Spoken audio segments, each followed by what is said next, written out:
السلام علیکم پیارے ویورز، امید ہے کہ آپ سب خیریت سے ہوں گے۔ میں آپ کو اپنے چینل پر خوش آمدید کہتی ہوں۔ اگر آپ کو میری ویڈیو پسند آئے تو لائک، شیئر اینڈ سبسکرائب کیجیے گا اور بیل بٹن کو لازمی پریس کیجیے گا۔ چلیں تو ویڈیو کو سٹارٹ کرتے ہیں۔ سیدھے راستے کی تلاش۔ مدت گزری کسی شہر میں دو نیک اور خدا ترس بھائی رہتے تھے۔ ایک کا نام شفیق اور دوسرے کا نام شریف تھا۔ کام کاج کے بعد انہیں جتنا وقت ملتا وہ اسے غریبوں کی مدد کرنے میں صرف کرتے اور رات دن فلاح و بہبود کے کاموں میں مصروف رہتے۔ غرض یہ کہ کئی محتاج بیوائیں اور یتیم بچے ان کے سہارے جی رہے تھے۔ ایک دن کی بات ہے کہ دونوں بھائی کام سے فارغ ہو کر گھر واپس آ رہے تھے۔ شفیق آگے آگے اور شریف پیچھے پیچھے چل رہا تھا۔ اچانک شفیق کو سڑک پر ایک چمکتی ہوئی چیز دکھائی دی۔ وہ چلتے چلتے رک گیا۔ اس نے اسے جھک کر غور سے دیکھا اور پھر اس طرح خوف زدہ ہو کر بھاگا جیسے وہ کوئی سانپ ہو۔ شریف کو بہت حیرت ہوئی۔ اس نے بھی جھک کر اس چیز کو غور سے دیکھا اور یہ دیکھ کر حیران رہ گیا کہ سڑک کے بیچوں بیچ ایک بڑا سا ہیرا پڑا جگمگا رہا ہے۔ ارے یہ تو ہیرا ہے، بہت قیمتی معلوم ہوتا ہے، وہ زور سے بولا۔ میرا بھائی اسی کو دیکھ کر بھاگا ہے، لیکن کیوں؟ دولت بری چیز نہیں ہے، برا تو وہ شخص ہے جو اسے برے کاموں میں صرف کرتا ہے۔ دولت سے جہاں انسان کو نقصان پہنچ سکتا ہے وہاں کچھ فائدہ بھی ہوتا ہے۔ کتنی ہی بیوائیں اور یتیم بچے اس دولت سے پل سکتے ہیں۔ ہمارا کام لوگوں کی خدمت کرنا ہے، لیکن ہم ان کی اتنی ہی خدمت کر سکتے ہیں جتنی ہماری ہستی ہے۔ اس ہیرے کو بیچ کر میں غریبوں کی زیادہ سے زیادہ مدد کر سکوں گا، لوگ مجھے دعائیں دیں گے اور میں ساری دنیا میں مشہور ہو جاؤں گا۔ یہ سوچ کر اس نے ہیرا اٹھا کر جیب میں رکھ لیا اور تیز تیز قدم اٹھاتا ہوا ایک طرف چلنے لگا۔ وہ اس جگہ سے جلد از جلد دور جانا چاہتا تھا تاکہ لوگوں کی نظروں میں نہ آ سکے۔ شریف نے سوچا کہ اگر وہ اسی شہر میں رہے گا تو لوگوں کو شک ہوگا کہ اس کے پاس اتنی دولت کہاں سے آ گئی، اس لیے وہ ایک دوسرے شہر میں چلا گیا۔ اس نے وہاں جا کر وہ ہیرا ایک جوہری کو فروخت کیا۔ اس نے سوچا تھا کہ کچھ دن بعد شفیق کو بھی اپنے پاس بلا لوں گا۔ وہ ہیرا بہت قیمتی تھا اور کئی لاکھ روپے میں فروخت ہوا۔ ان روپوں میں سے اس نے 3 عمارتیں بنوائیں جن میں ایک یتیم خانہ تھا، دوسرا غریبوں کے لیے خیراتی اسپتال اور تیسری سرائے جس میں غریب مسافروں کی رہائش کا انتظام تھا۔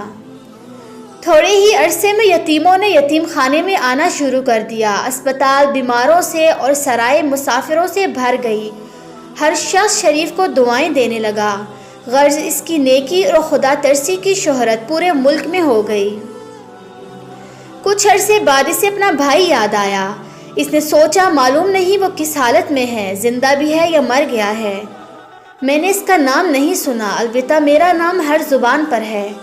یہ سوچ کر اس نے اپنے وہی پرانے کپڑے پہنے جنہیں پہن کر وہ اس شہر میں آیا تھا اور اپنے بھائی سے ملنے کے لیے چلا گیا۔ دل میں بھائی سے ملنے کا اشتیاق تھا اور جیسے جیسے فاصلہ کم ہوتا جا رہا تھا بھائی سے ملنے کا اشتیاق بڑھتا جا رہا تھا۔ آج ایک طویل عرصے بعد وہ اپنے بھائی سے ملنے جا رہا تھا۔ لمحہ بلمحہ اس کے قدموں کی رفتار میں تیزی آ رہی تھی۔ جب وہ شہر میں داخل ہوا تو اسے ایک بوڑھا ملا جس کے چہرے پر فرشتوں کا سا نور برس رہا تھا۔ اس کی شخصیت میں کشش تھی۔ شریف اس نورانی چہرے والے بوڑھے سے بڑا متاثر ہوا۔ بوڑھے نے اس کو روک لیا اور کہا، اے شخص، تم جہاں سے آئے ہو واپس چلے جاؤ۔ تم اپنے بھائی کے ساتھ رہنے کے قابل نہیں ہو۔ جب تک تو سیدھے راستے پر نہیں آئے گا تجھے تیرا بھائی نہیں ملے گا۔ آپ نے کیا فرمایا بابا؟ میں غلط راستے پر ہوں؟ شریف نے کانپتے ہوئے کہا۔ میں نے یتیموں کے لیے یتیم خانہ بنایا، سینکڑوں مریضوں کو نئی زندگی بخشی، ان کے لیے اسپتال بنایا، میں نے غریب مسافروں کے لیے سرائے بنائے اور ان کی زبان دعائیں دیتے تھکتی نہیں ہیں۔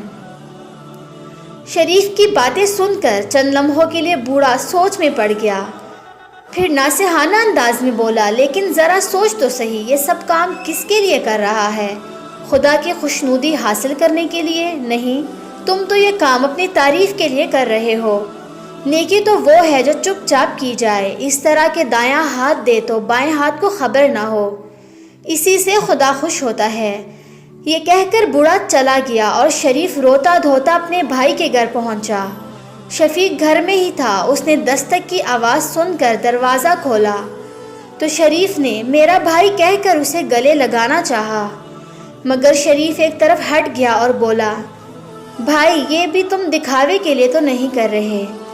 بھائی کی بات سن کر شریف بہت شرمندہ ہوا، وہ مزید کچھ بولنے کے قابل نہیں رہا، اس کا سر شرم سے جھک گیا۔ شفیق نے بھائی کی طرف دیکھ کر کہا، میں اکثر خواب میں دیکھا کرتا تھا کہ تم اپنا نام چمکانے کے لیے نیک کام کر رہے ہو، سادہ لوگوں کو خوب بے وقوف بنا رہے ہو اور لوگ تمہاری سخاوت کے گیت گا رہے ہیں، لیکن امید ہے اب تم سیدھے راستے پر آ گئے ہو۔ اب تمہیں پتہ چل گیا ہوگا کہ نیک کام نام کمانے کے لیے نہیں بلکہ اللہ تعالیٰ کی خوشنودی حاصل کرنے کے لیے کرنا چاہیے۔